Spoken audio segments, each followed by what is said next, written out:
حدثنا يحيى بن بكير حدثنا الليث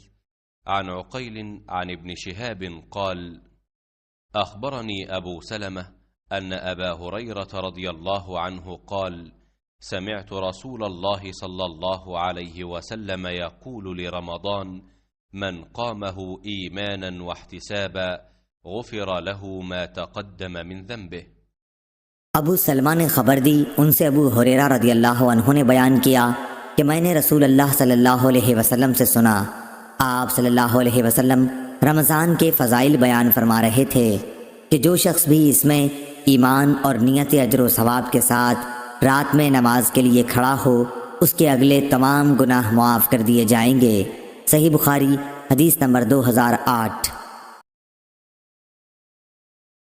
حدثنا عبد الله بن يوسف أخبرنا مالك عن ابن شهاب عن حميد بن عبد الرحمن عن أبي هريرة رضي الله عنه أن رسول الله صلى الله عليه وسلم قال من قام رمضان إيمانا واحتسابا غفر له ما تقدم من ذنبه۔ قال ابن شهاب فتوفي رسول الله صلى الله عليه وسلم والناس على ذلك، ثم كان الأمر على ذلك في خلافة أبي بكر وصدرا من خلافة عمر رضي الله عنهما۔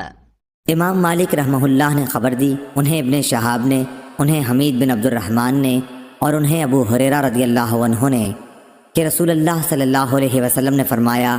جس نے رمضان کی راتوں میں بیدار رہ کر نماز تراویح پڑھی ایمان اور ثواب کی نیت کے ساتھ، اس کے اگلے تمام گناہ معاف ہو جائیں گے۔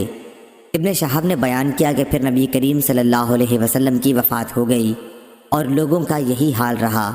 الگ الگ اکیلے اور جماعتوں سے تراویح پڑھتے تھے۔ اس کے بعد ابو بکر رضی اللہ عنہ کے دور خلافت میں اور عمر رضی اللہ عنہ کے ابتدائی دور خلافت میں بھی ایسا ہی رہا۔ صحیح بخاری حدیث نمبر 2009۔ عنه ليلة في رمضان إلى المسجد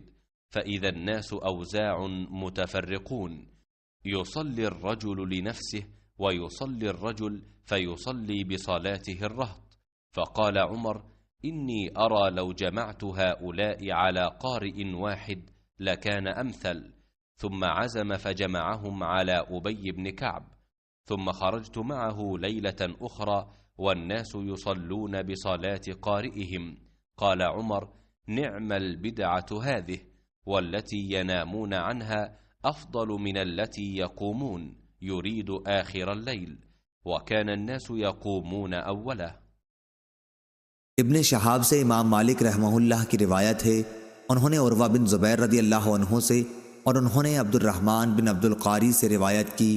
کہ انہوں نے بیان کیا کہ میں عمر بن خطاب رضی اللہ عنہ کے ساتھ رمضان کی ایک رات کو مسجد میں گیا، سب لوگ متفرق اور منتشر تھے، کوئی اکیلا نماز پڑھ رہا تھا اور کچھ کسی کے پیچھے کھڑے ہوئے تھے۔ اس پر عمر رضی اللہ عنہ نے فرمایا میرا خیال ہے کہ اگر میں تمام لوگوں کو ایک قاری کے پیچھے جمع کر دوں تو زیادہ اچھا ہوگا، چنانچہ آپ نے یہی ٹھان کر ابی ابن کعب رضی اللہ عنہ کو ان کا امام بنا دیا۔ پھر ایک رات جو میں ان کے ساتھ نکلا تو دیکھا کہ لوگ اپنے امام کے پیچھے نماز تراویح پڑھ رہے ہیں۔ حضرت نے فرمایا یہ نیا طریقہ بہتر اور مناسب ہے،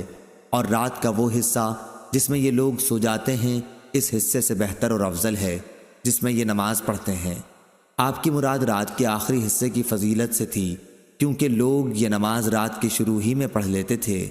صحیح بخاری حدیث نمبر 2010۔